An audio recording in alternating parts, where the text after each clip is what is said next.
Hello, Dr. James Bogash, Master of Health and Longevity and creator of Modern Health Myths. And it's been a while since I've done any updates on COVID because there really hasn't been anything new coming out.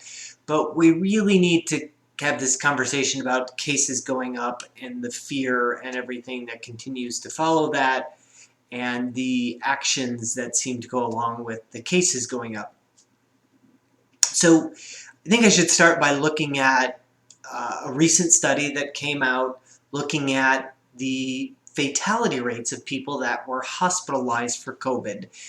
The interesting thing was this was done in a single hospital system in New York, and so pretty consistent not only recording of data, but treatment, or not treatment, but the people giving the treatment over the course of 8 months or so, from March to August, which is 5 months or so. And they compared everything, kind of evened everything out based on comorbidities and age and everything else, and looked at over 5,000 hospitalizations, so 5,100 hospitalizations in that time frame. And they found that early in March, things were a little bit more dire. 25, almost 26% of people had died that were hospitalized. And that number has now plummeted down to just around 8. 7.6 is the number that they've settled on now. Now, we're looking at things differently now. And initially in Italy and New York, there was a lot of panic, and understandably, and we handled this differently than we do now as far as the protocols and how people are managed and using dexamethasone and not too much of a big fan of the remdesivir, however you pronounce that one. The improvements in that are really pretty minimal. But the bottom line is that in the hospital setting, all things considered, the death rate is not what it was in March when everything started.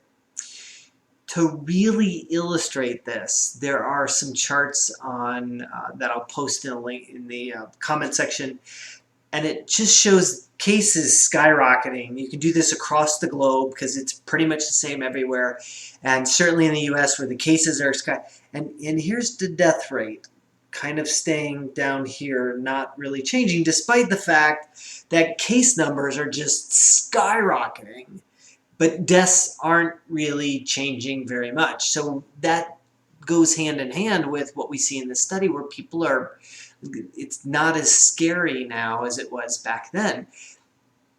Given that, people still have that, geez, oh Pete, we're out of toilet paper and paper towels again, and I don't get it.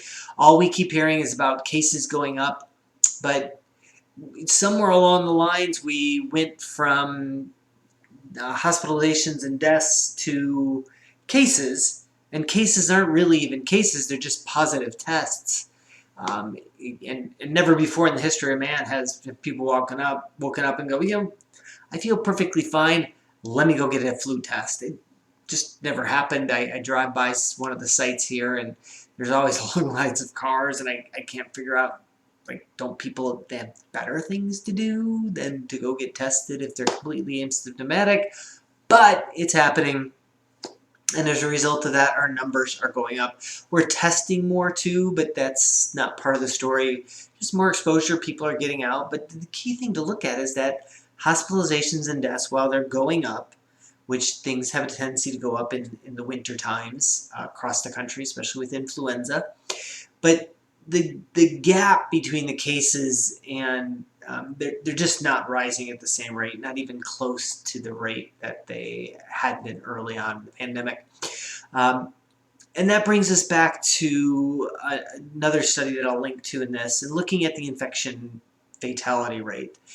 And I've talked about this multiple times, and the infection mortality rate is the rate of dying based on how many people all have the disease. Not how many people are tested, but how many we can estimate have had COVID or been exposed to COVID.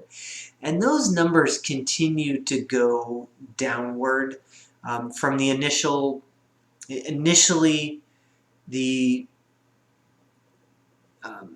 infection fatality rate was closer to the case fatality rate, so the death of people who we knew had COVID or had diagnosed with SARS, had tested positive for SARS-CoV-2. And so early on, we were only testing people that were symptomatic. As we started testing more and more people, we realized that the infection mortality rate, or the number of people that were infected, is far greater than we had any idea.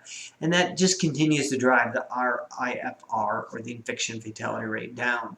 So all of these things contribute to the idea that this is really settling into something that's going to be endemic. And in 5 years, we're going to look back, and right now everybody thinks that, I'm generalizing, but everybody thinks that the planet's going to end and cases are going to go up and we will be wiped out as human beings.